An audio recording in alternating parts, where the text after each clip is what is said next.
Magluto po tayo ng chicken pastil. Pero papakuluin po muna natin itong chicken natin at nilagyan ko po ito ng luya, bawang, sibuyas, asin, tapos balsamic po para maalis yung lansa ng ating manok, lalo na po ito ay frozen. And guys, nagamay-gamay na natin itong manok, tapos ito yung sibuyas, bawang, at star margarine, aswete. Tapos maglalagay tayo mamaya ng paminta at asin.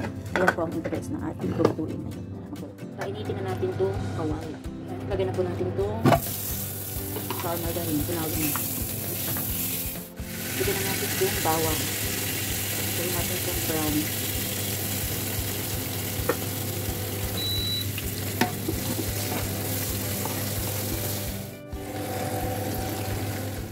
Lagyan natin yung sibuyas.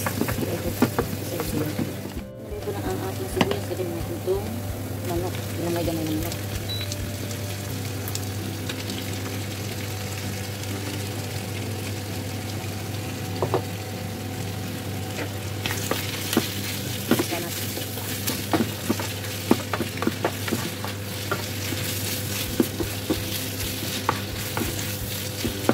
Lagyan natin ng asin at paminta. Ng chicken cubes pampalasa. Lagyan natin ng toyo. Ano na natin? Parutuloy natin.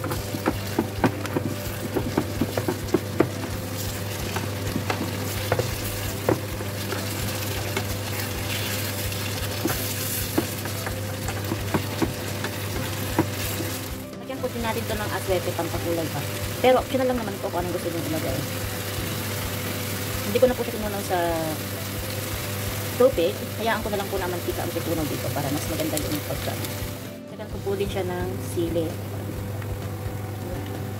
Powdered chili po ang ating nalagay.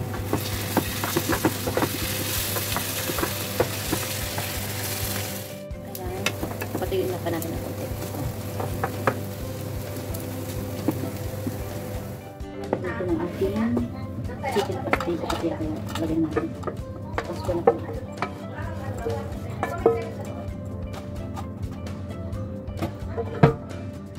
Ito na po siya. Ito po ang aking own version ng chicken pastil. Yan.